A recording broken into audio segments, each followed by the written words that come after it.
একসময় পুরো পৃথিবী পানির নিচে ডুবে গিয়েছিল। হ্যাঁ, পাহাড় পর্যন্ত ডুবে গিয়েছিল। মানুষ চিৎকার করছিল, দৌড়াচ্ছিল, বাঁচার চেষ্টা করছিল। কিন্তু তখন আর কোনো পথ খোলা ছিল না। কেন নেমে এসেছিল সেই ভয়ঙ্কর গজব? কে ছিলেন সেই নবী যিনি 950 বছর মানুষকে সতর্ক করেছিলেন? আজ আমরা জানব নূহ আলাইহিস সালামের সময়ের মহাপ্লাবনের সত্য ঘটনা। নূহ আলাইহিস সালামের কওম ছিল অত্যন্ত শক্তিশালী ও উন্নত। তারা বিশাল মূর্তি বানাত।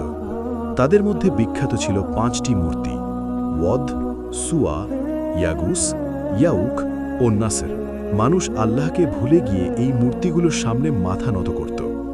শিরক, জুলুম, অন্যায় সবকিছু ছড়িয়ে পড়েছিল সমাজে।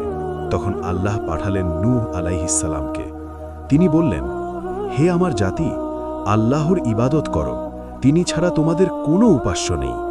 কিন্তু মানুষ তাকে পাগল বলল, উপহাস করল, তার কথা শুনতেই চাইল না।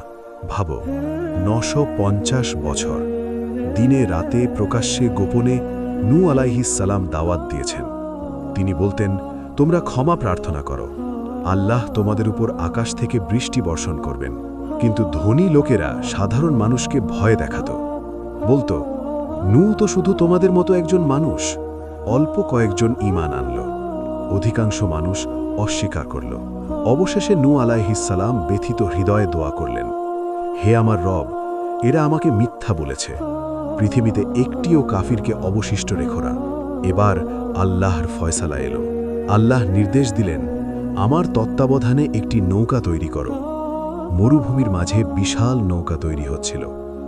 মানুষ হাসছিল, হে নূহ, মরুভূমিতে নৌকা? কিন্তু তিনি থামেননি। নৌকা প্রস্তুত হল। আল্লাহ বললেন, প্রতিটি প্রাণীর এক জোড়া করে উঠিয়ে নাও, আর যারা ঈমান এনেছে তাদের নিয়ে ওঠো। হঠাৎ আকাশ কালো হয়ে গেল, মেঘ গর্জে উঠল, আকাশ থেকে অঝোর বৃষ্টি, মাটি ফেটে পানি বের হতে লাগল। পানি বাড়তে লাগল, ঘর বাড়ি ডুবে গেল, গাছপালা ভেসে গেল, পাহাড় পর্যন্ত পানি উঠে গেল। নূহ আলাইহিস সালামের নিজের ছেলেও ঈমান আনেনি। তিনি ছেলেকে ডাকলেন, ও আমার ছেলে, আমাদের সাথে ওঠো। ছেলে বলল, আমি পাহাড়ে আশ্রয় নেব। কিন্তু ঢেউ এসে তাকে গ্রাস করল। সেদিন কেউ রক্ষা পায়নি, শুধু যারা নৌকায় ছিল তারা ছাড়া। অনেক দিন পর বৃষ্টি থামল, পানি কমতে লাগল। নৌকা থামল জুদি পর্বতে। নতুন এক পৃথিবীর শুরু হলো। ঈমানদারদের মাধ্যমে মানবজাতি আবার বিস্তার লাভ করল। এই ঘটনা আমাদের কি শেখায়? 1. আল্লাহ অত্যন্ত ধৈর্যশীল। 2. নবীদের উপহাস করা ভয়ঙ্কর ফল বয়ে আনে। 3.